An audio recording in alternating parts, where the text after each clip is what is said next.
Tanya jawab tau. Maknanya pemain tu berpengalaman tu.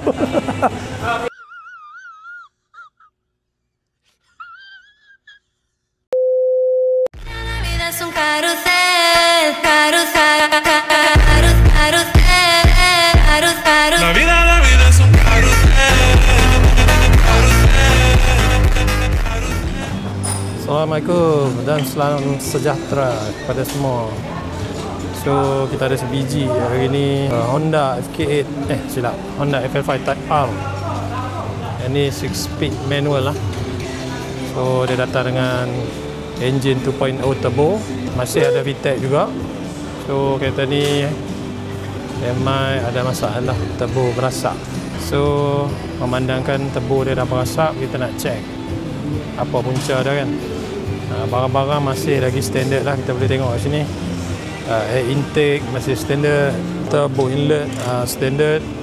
Nampak itu bila yang tengok standard lagi ke tukar dah tu? Ha? Cuba tengok tu.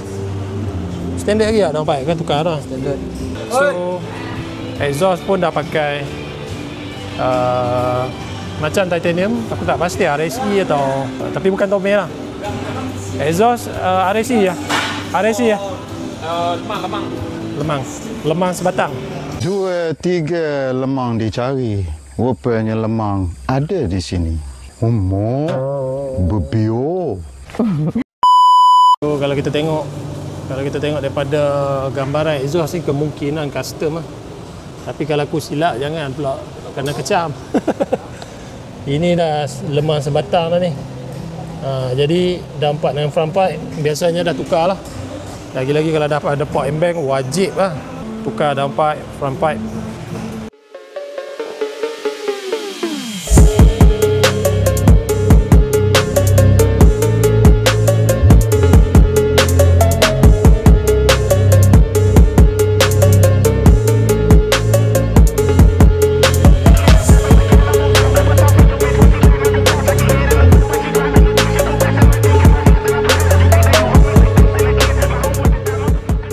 So turbo dia kemungkinan besar dah rosak.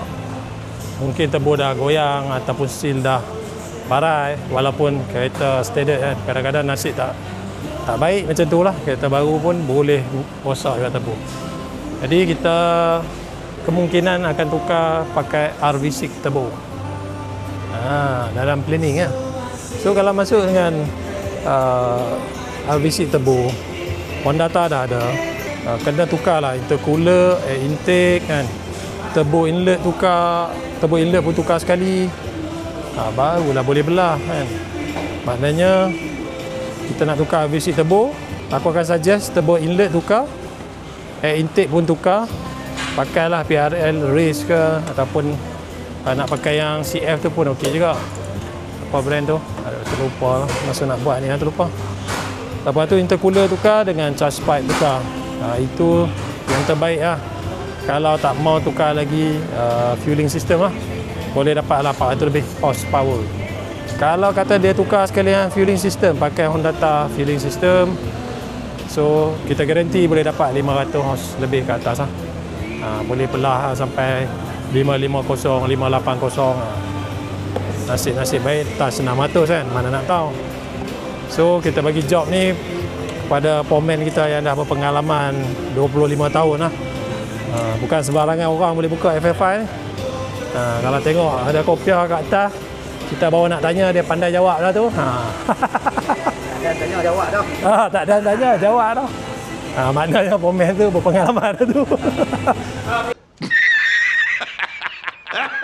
InsyaAllah bagi dia pegang kereta apa pun dia boleh buat. Jadi kalau korang nak main repair FL5 ke FK8, boleh datang ke Panama Motoring, Sungai Petani, Kedah. Nak tune, nak remake Honda, nak tune Evo ke, nak remake apa kereta Audi, Volkswagen pun, semua kita boleh buat. Ni aku kira bernasib baik ni, boleh buat video dengan komen yang 25 tahun. Okey, terima kasih. Assalamualaikum.